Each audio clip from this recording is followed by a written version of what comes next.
Hello friends, Lindsay here, the Frugal Crafter, back to her chipper self after a week of wallowing.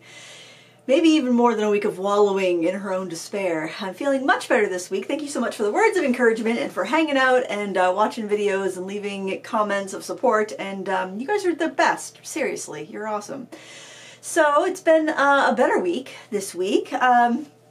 I don't know, I did a card making video. I was kind of like just sitting and looking at all my stuff, and it's like, you know, it's like I want to make something, right? But every supply that I wanted to use, I kept feeling like it's a big ordeal. You know, if I'm going to try that, well then I got to do something really great with it. Or if it's something that I had on my stack of materials to review, I was kind of like, well, I can't just open it up and use it, because then I got to unbox it for the video because people like to see the unboxing, and it's like, let's just play with something. Let's grab something and play with it. So I had a lot of requests for me to use the Darkroom Door bottle stamps and also the Christy Rice products. So so I grabbed that watercolor palette, I grabbed her brushes, I grabbed the Darkroom Door stamps, and I grabbed my Neocolor 2 watercolor crayons because I knew those were going to be, I mean, they're always a hit. I never pick those up and get disappointed with what I create with them. So yeah, I just sat and made cards and painted, and yeah, I grabbed some watercolor cards and did like a 2.5 hour video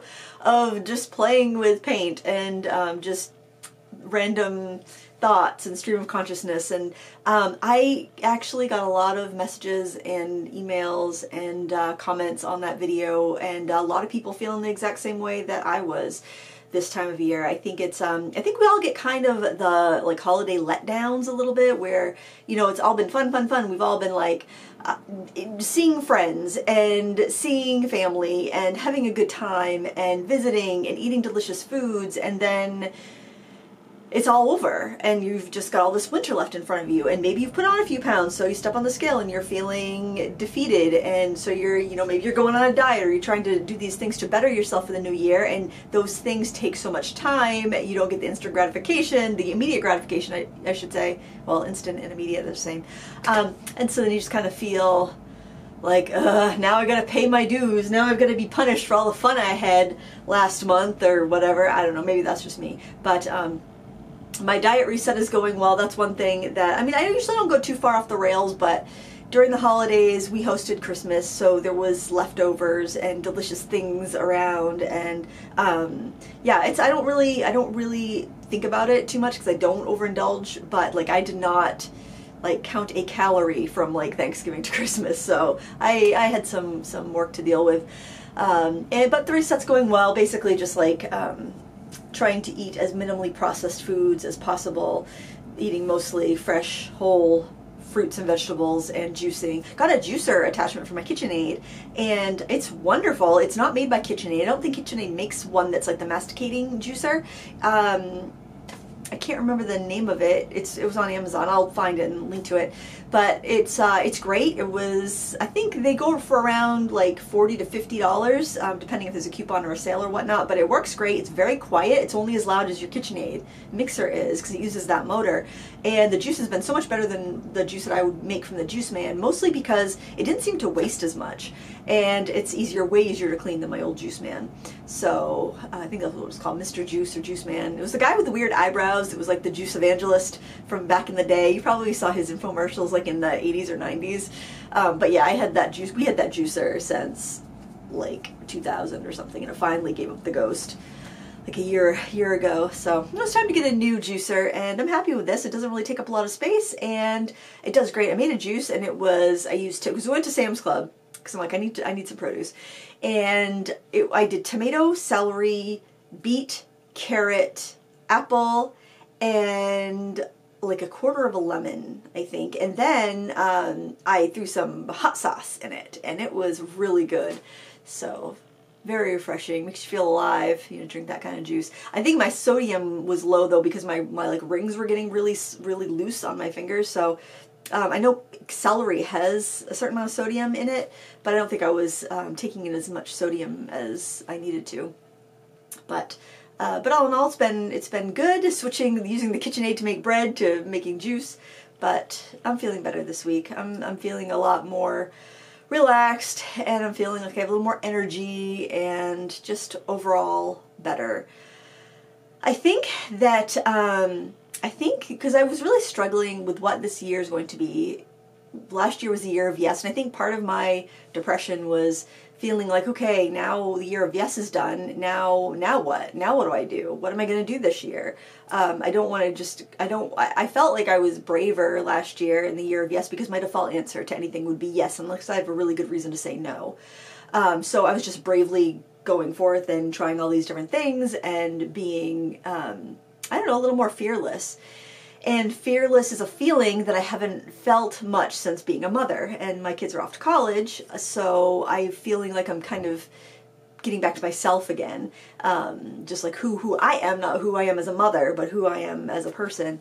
And I used to be so fearless, like nothing rattled me. But then when you have kids, it's like, oh my God, these precious little bundles, and you don't want anything bad to happen to them. And you gotta make sure that you raise them right, because now you're responsible for other human beings. It's not just you ruining your own life. If you do something foolish, you could ruin their lives too. And it's to see them being in their second year of college and doing well. It's good. It makes you kind of relax a little bit, like, okay. All right, they're getting it. They know what they're doing. It's a little relaxing, I think, or I don't know. I did my best. That's all I can definitely say. I did my best. I don't know if I was the best parent, but I did the best that I was capable of, and now, it's on them to do their thing and create the lives that they want to live. But man, the stress. The stress of parenthood. But then yet some people have like no stress. I'd be like, yeah, whatever, things will work out. I'm like, no, you've got to engineer this so it works out. Oh, I've gone off topic again. Oh, so I just finished this project here. I love it. I love it. I know it's just avocados, but look how shiny it is. This is oil pastel. I used the Q-Lox oil pastels. This is an empty box because these are good, and I integrated them into my regular oil pastel storage. I'll have a review on them coming soon, and this tutorial will be up. I'm going to have a real-time in Critique Club and a time-lapse here on YouTube. And it was a dream. It was so fun to paint this. I don't know why. I think the reason I find challenges, like the food paint challenge, that's what that was from. I find these online art challenges so incredibly inspiring is because, first of all, you're usually taking like a photo that's not very precious. Somebody's providing this photo. Everyone's going to paint from this photo. So there's one decision you don't have to make. So if you're somebody who suffers from decision fatigue like I do, that's one decision you don't have to make.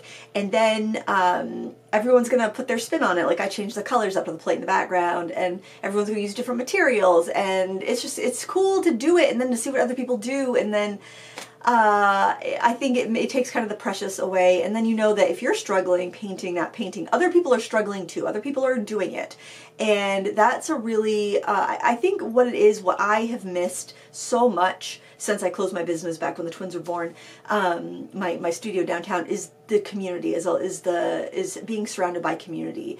And the online community is awesome. You guys are awesome. That's why I do sat chats every week, because I love the community here. And I love hopping in the chat with a cup of tea on Saturday mornings and chit-chatting with everyone and seeing what everyone's up to.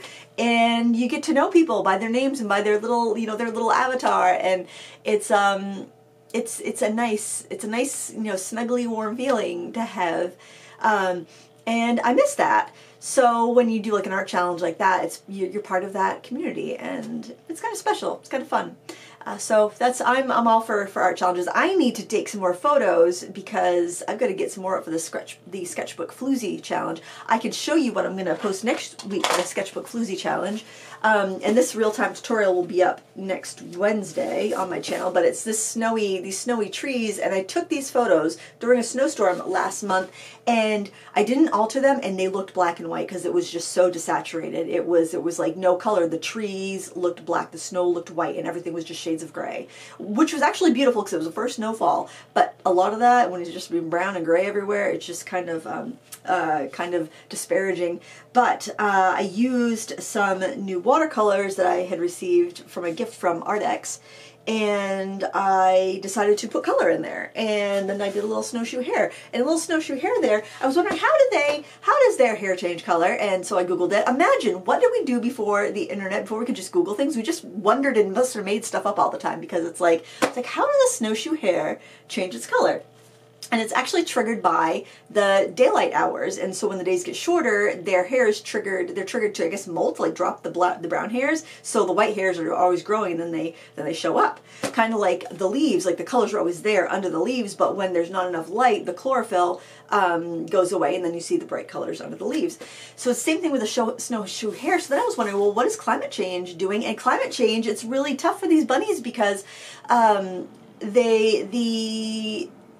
they're turning white before the snow is out, and so they're getting munched up by coyotes and other predators. So, you know, if you don't care about climate change for, you know, a variety of reasons, you know, think about the bunnies. Think about the bunnies! Think about the bunnies! And don't do climate change things. I don't know. Seriously, can we do anything about it? I don't know. We can consume less. We can, I don't know. We can drive, we could use less fossil fuels. As my furnace goes on in the background that you can hear, how ironic. I'm a big hypocrite. Sorry, bunnies. So what else is new? Got that. Oh, and I used SEL Fixative for the first time. I bought this. I showed it in my preview haul, and I feel like I did 3 layers on that, and I feel like the can is like down to this much now. This was $15. I'm thinking I might get 3 paintings varnished or fixed with this, so I'm kind of like, maybe it was a waste of money. There may be a better alternative than this, but the nice thing about this is that it's not sticky to the touch. It's definitely, if I put like a tissue, I could brush a tissue on there and get a little color off, so it's not like varnished. But it's not sticky, and it does seem to dry out the pastels a little bit. But I'm wondering if I can varnish over it. So if you have any experience with varnishing over oil pastels fixed with the Artigini, I don't know how you say it. This stuff here, if you have any experience with varnishing over that, please let me know. I've heard you can do an acrylic varnish over it, but I'm like, if I do acrylic varnish over that, is it gonna crack and craze because that layer underneath is never really gonna be solid and stable and dry? But I mean, then again, I could probably would just put it in a frame with a mat anyway, and you don't really need to varnish it for that, but I'm kind of curious. So on one of my little test papers that I was doing to review those oil pastels, which that'll be up at some point, that review, because I did film it already, I am going to try varnishing some of those little test pieces and see if I can get a good result. Because for one thing, this is a little glossier than I'd want. I love how much depth it gave to the colors, though. It was very like, you could almost see like a wax bloom, or it was like a waxy haze. It looked like it had a coating of wax on it. But then when I sprayed the fixative, it's like, oh, my darks are so nice and dark and rich. And I was like, oh, maybe if I did a satin varnish. I'm thinking I might try polycrylic. I really like to varnish with polycrylic. So we'll see. We'll see how it goes. This is on matte board. I don't know. I'll see how it goes with my test piece. Maybe I will, maybe I won't. I really like that, so I really don't want to ruin it. But an acrylic varnish would not disturb any of the oil stuff, but generally you don't do acrylic over oil because it can have problems with bonding, and it can crack if the oil layer is still off-gassing and shifting. But oil pastels don't dry, so they're probably not off-gassing. They probably just are how they are forever and ever in eternity. I don't know. But I did enjoy it, and I did feel like I got in the flow, even though I was narrating the whole thing for Critique Club. I find it's a little bit harder to get in the flow when you're talking than if you're just kind of just painting, just immersing yourself in that. But I did feel like I was kind of like in that flow state there, which was really nice. So that'll be up at Critique Club, and a time lapse will be on YouTube. And oh, this little perfume bottle here, I'll mention it again because the class will be next Friday over on Michael's. If you go to michaels.com/classes, I'll link to it, but you can sign up, and it's free. It's a free class. There's a pattern there for you to download that you can trace onto your paper if you don't want to draw it. And we're just going to have a good time. We're going to paint. It's going to take about an hour, and we're using Inktense pencils, but if you don't have those, or you don't want to use them, you could definitely use any watercolor pencils you have. You could even use watercolors, too, for that matter. Techniques will vary a bit, but, you know, hey, hang out, paint, use what you have. And that's something that I've been thinking about lately, because I've been seeing some videos online. I've been watching these. I've been finding them very comforting, and they've been different YouTubers in the art space here saying, like, their favorites, like, my favorite supplies of 2023. And I like that more than a haul video, because these are things that these people have used and really have enjoyed over the past year, and not just kind of like, here's the latest thing, it's so exciting, look at me, I've got this new thing, which I'm guilty of, you know. I get excited by the brand new thing that came in the mail and I'm not using my favorite things. And so I was thinking for this year, maybe this will be the year of using my favorites and using the best instead of using the newest and using the shiniest. And I do have some reviews that I've promised that you guys that I would do. But I think this year I want to be more intentional and use my favorites and use the best, and maybe even review some of those favorites with the caveat that most of these supplies were purchased long ago, and I don't know if the quality is still the same or what, but get back to using those favorites and sparking joy, to coin a phrase from Marie Kondo, just kind of like stirring up, agitating the joy out of all my supplies. You gotta shake it up. You gotta shake up the joy. You gotta open up a drawer and let the dust get out. Let the vibes get out.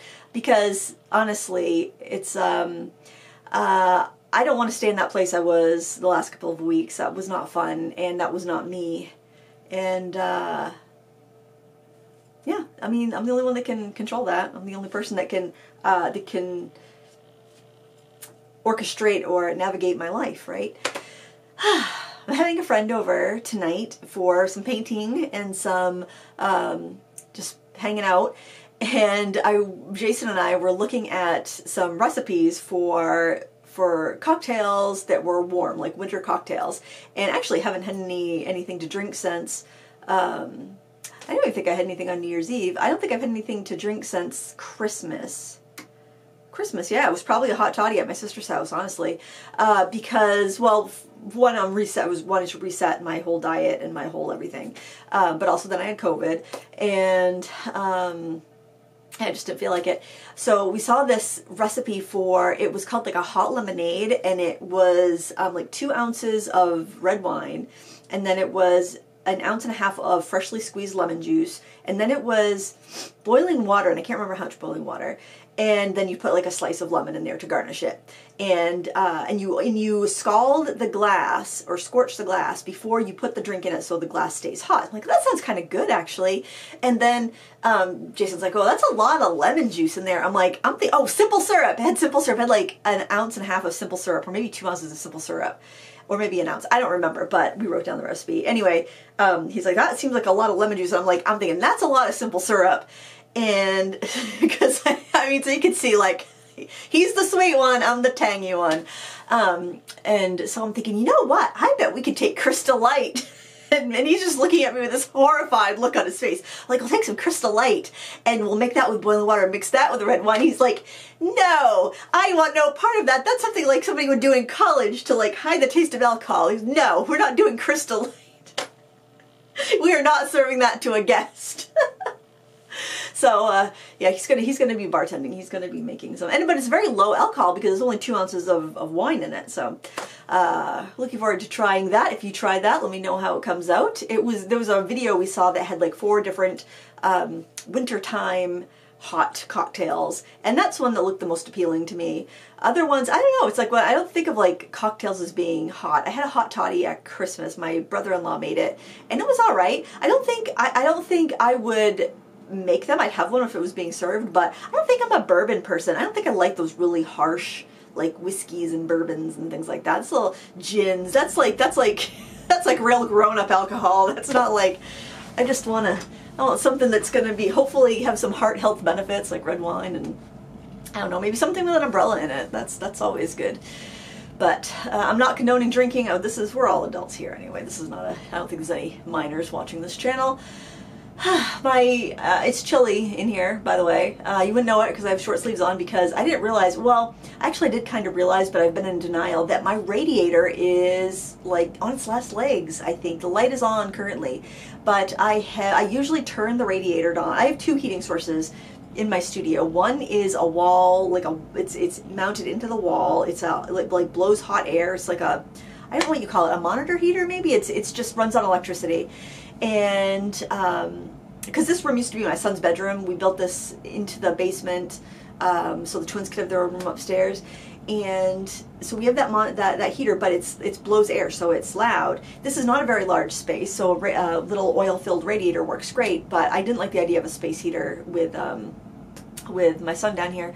So this is my second oil-filled radiator. My first one I had back in my apartment, and I don't even know what I used it for. I think probably because with my apartment, it was, everything was included like with electricity and stuff, but sometimes it wasn't very warm, so I would use a little radiator if needed. But I had it for like decades, and I had it, and I even used it in the room of hoard, and then I think like a couple of years ago it died, and so we bought this one. It's almost identical, but it's just a different brand. It's from the Home Depot. It's like 50 bucks.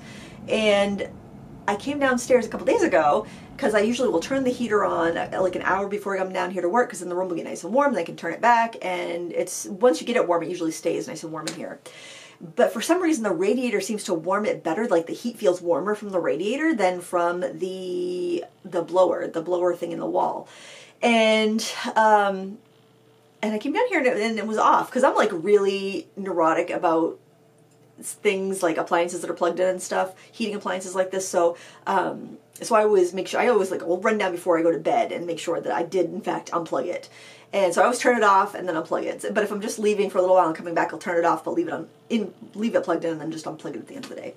So anyway, I came down in the evening and to check that I had turned off the radiator. I guess it was one of those things where my husband had come home, and I went upstairs to see him and visit a bit, but I still had more work to do, and I was planning on coming back. But then like a couple hours went past, I'm like, oh my word, I need to go check that my heater's off. And I came down, the light was off, but it was still turned on. I'm like, oh, maybe it has like some auto shut off. That's nice.